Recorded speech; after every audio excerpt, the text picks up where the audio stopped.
Thank you for joining us.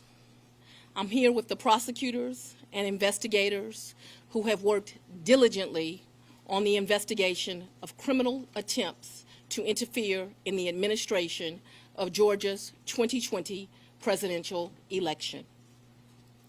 Today, based on information developed by that investigation, a Fulton County grand jury returned a true bill of indictment, charging 19 individuals with violations of Georgia law arising from a criminal conspiracy to overturn the results of the 2020 presidential election in this state.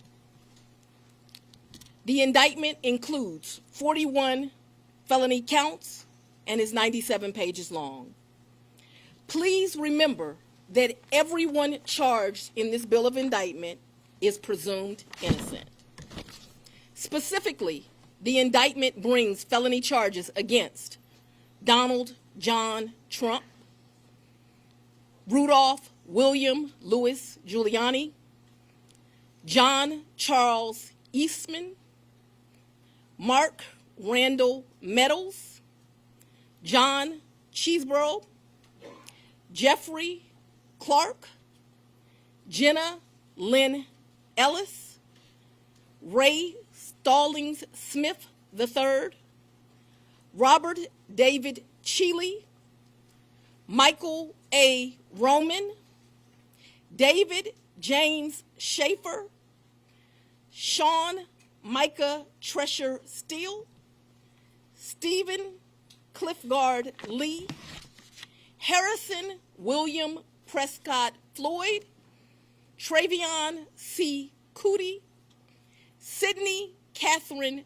Powell, Kathleen Austin Latham, Scott Graham Hall, and Misty Hampton, also known as Emily Misty Hayes.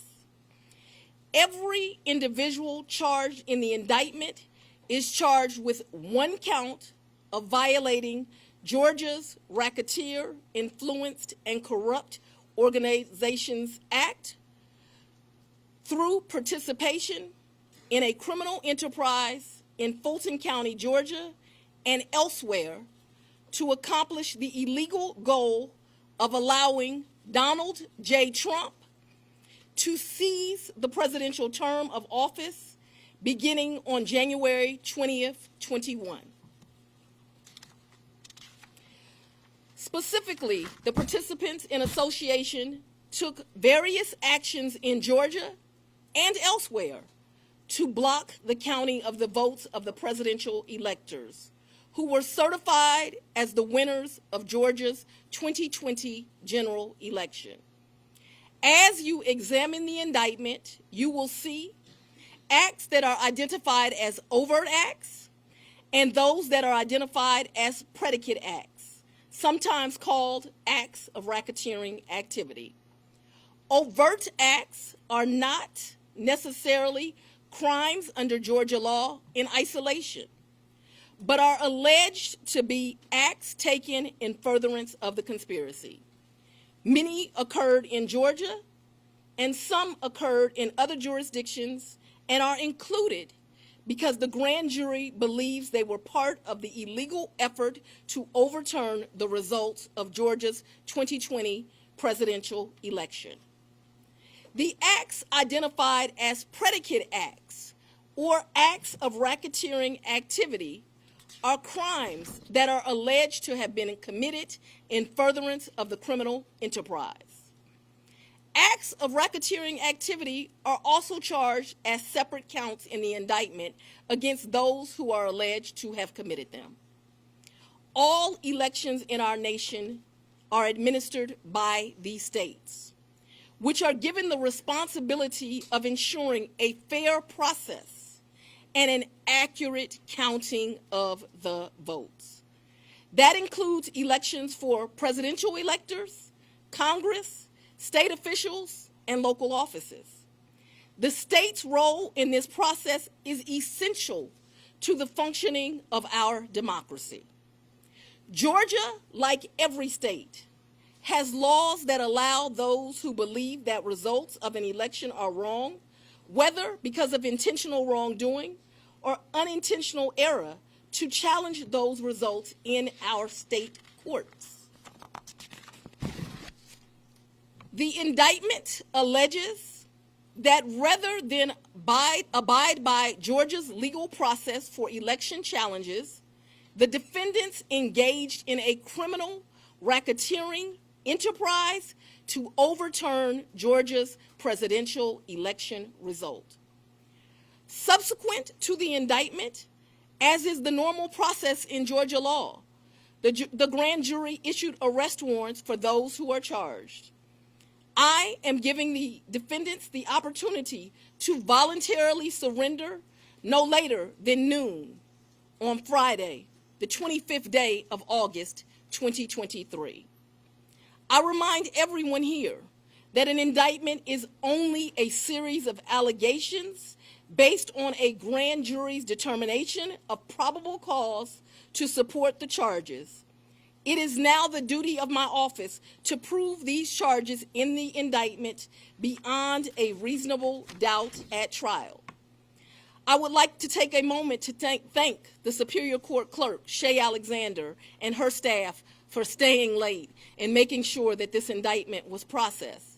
I would also like to thank the men and women of Sheriff Labatt's office for keeping the courthouse open, but most importantly for keeping us safe over the weeks and months that have led up to this indictment, and for what I know they will continue to do to keep us safe. We also want to thank the Atlanta Police Department and other law enforcement partners who have worked with the sheriff to keep us safe. I will now take a very limited number of questions prior to going to sleep. I'll go first. If you don't mind, Surveil 11 to 11 alive. Quick question: can you clarify in Georgia the mandatory minimum when it comes to the RICO charges, whether it's servable by probation or how that might play out? The RICO charges has time that you have to serve, so it is not a probated sentence. Madam District Attorney, what's the timetable for the trial? What is the timetable for the trial? Yes. As you know, in this jurisdiction, trials are set by the judges, and so it will be the judge that sets the date of the trial. This office will be submitting a proposed scheduling order within this week. However, that will totally be at the discretion of the judge. And you're the fourth person, the fourth jurisdiction now to indict on this.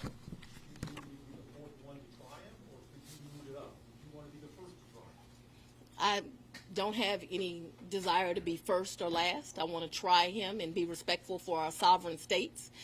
We do want to move this case along, and so we will be asking for a proposed order that occurs a trial date within the next 6 months. Madam District Attorney, earlier today there was a fictitious document according to the Fulton County Clerk's Office that was circulated online with charges against former President Donald Trump.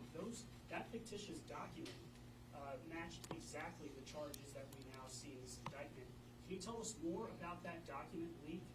Because now you have the former president's lawyers who are saying this is emblematic of a serious problem with your office. No, I can't tell you anything about what you refer to. What I can tell you is that we had a grand jury here in Fulton County.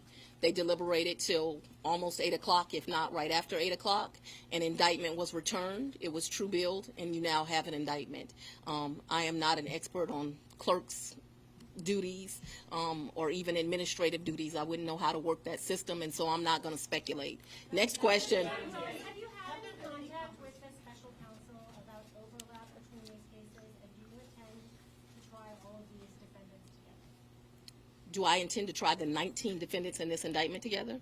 Yes. And have you had any contact with the special counsel about the overlap between this indictment and the federal indictment? I'm not going to discuss our investigation at this time. Ma'am, we're I'm entering going to in. take. The arguments made by former President Trump that this is a politically motivated affair. I make decisions in this office based on the facts and the law. The law is completely nonpartisan. That's how decisions are made in every case. To date, this office has indicted, since I've been sitting as a district attorney, over 12,000 cases. This is the 11th RICO indictment. We followed the same process. We look at the facts, we look at the law, and we bring charges. Will you try this case yourself? Sit down.